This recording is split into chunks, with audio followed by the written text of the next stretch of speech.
साली आधी घरवाली। सिमरन की छोटी बहन विभा माँ के होते हुए भी सिमरन के ही पीछे लगी रहती थी। सिमरन, आ गई हो तो इसे खाना खिला दो। बोल रही है तुम जब तक नहीं खाओगी ये भी नहीं खाएगी।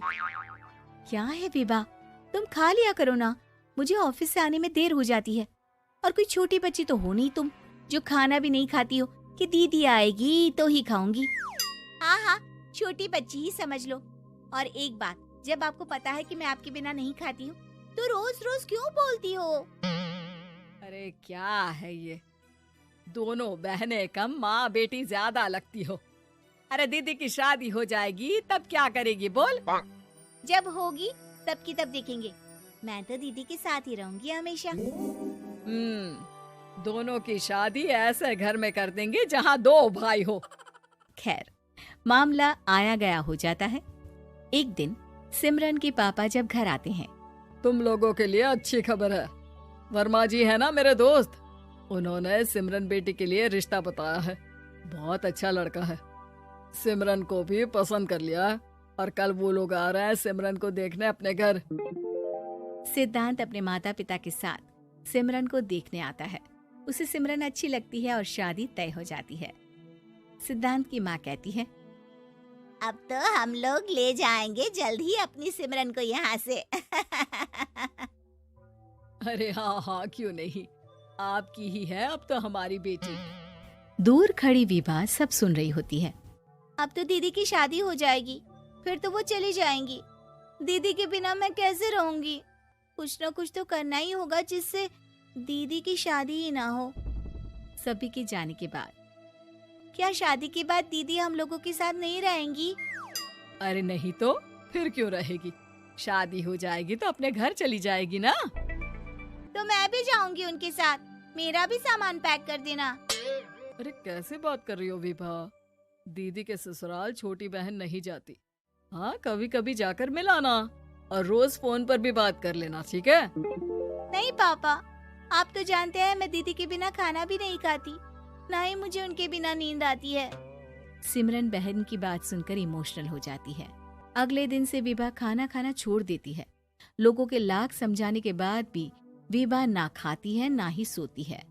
अंत में हार मानकर सिमरन सिद्धांत से मिलती है। सिद्धांत, मेरे मम्मी पापा ने बचपन से ही विभा और मुझे साथ रखा। वो मुझसे बहुत जुड़ी है। मुझे उसकी टेंशन रहेगी शादी के बाद, क्योंकि वो मेरे बिना नहीं रह सकती है। अरे ये तो छोटी सी बात है, वो हम लोगों के साथ हमारे घर में रह सकती है। जब उसकी अकल आ जाएगी या वो समझ जाएगी कि तुम्हारा घर वो नहीं बल्कि ये है, तो हम उसे घर छोड़ आएंगे, ठीक है? सिमरन खुश हो जाती है क्योंकि वो यही चाहती थी। वो माँ पिता से बात कर लेती है। अरे कैसी बात कर रही हो सिमरन, भला बेटी के ससुराल में हम छोटी बहन को कैसे भेज दे? जमाना क्या कहेगा? अरे तो पागल हो गया है, मना कर दे। इस शादी में इन लोगों का तो ये चलता ही रहेगा। कभी बहन यहाँ आ रही है, कभी वो बहन के पास जा रही है। अरे शादी हो रही है, कोई मजाक थोड़ी ना हो रहा है ना बाबा ना। माँ कैसी बात कर रही हो? सिमरन से मैं जुड़ाव महसूस कर रहा हूँ और इतनी सी बात के लिए इतनी अच्छी लड़की को कैसे छोड़ सकता हूँ? सिद्धांत की भी जिद होती है कि वो सिर्फ सिमरन से ही शादी करेगा, और होता भी वैसा ही है। सिद्धांत और सिमरन की शादी हो जाती है और दहेज में आ जाती है विभा। शादी के बाद बुआ सास कहती है,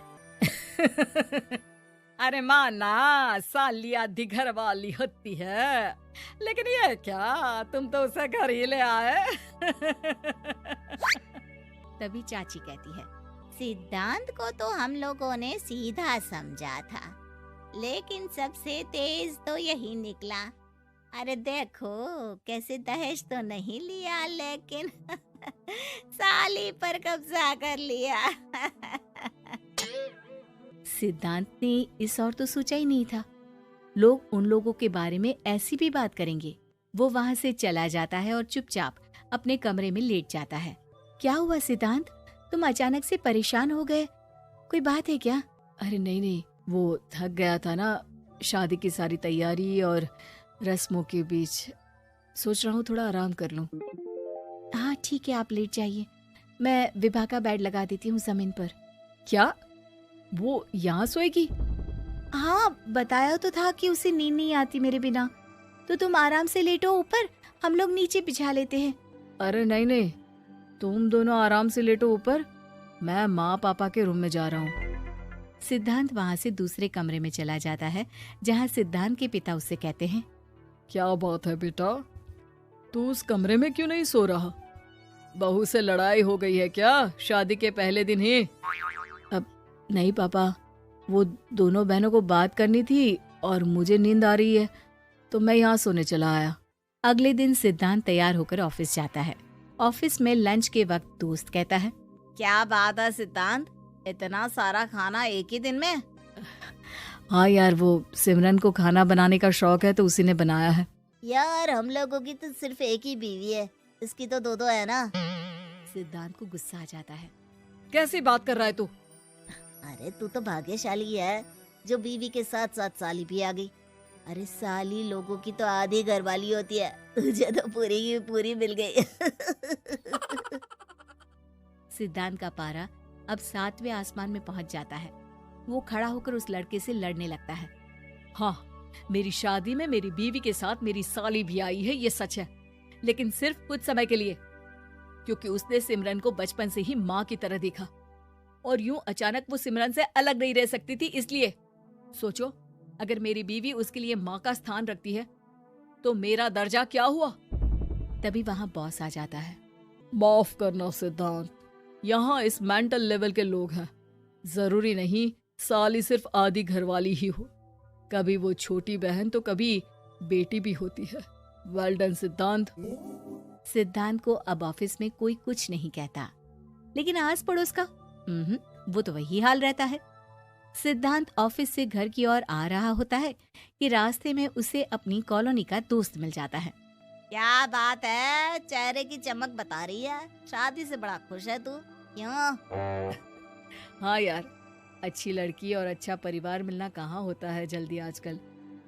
यार हमें भी दिला देना ऐसा परिवार जहाँ एक के साथ एक फ्री की स्कीम चल रही हो। सिद्धांत को फिर गुस्सा आ जाता है। वो दोस्त को मारने के लिए हाथ उठाता ही है कि वहाँ विभा आ जाती है। अरे जीजू, रहने दीजिए ना, ये लोग नहीं समझेंगे कि इंसानियत क्या होती है। ये सच है कि दीदी से कैसे दूर रहना, ये मुझे पता नहीं था। आपने मुझे दीदी के पास रहने का मौका देकर ये समझने का मौका दिया कि लड़की का असली घर उसका ससुराल होता है। मैं समझ चुकी हूँ, मैं जा रही हूँ जीजू, लेकिन मैं खुश हूँ कि आपने मुझे अपनी छोटी बहन समझा। सभी उन लोगों को देखकर ताली बजाने लगते हैं। विभा अपने घर चली जाती है और सिद्धांत खुशी खुशी सिमरन के साथ रहने लगता है।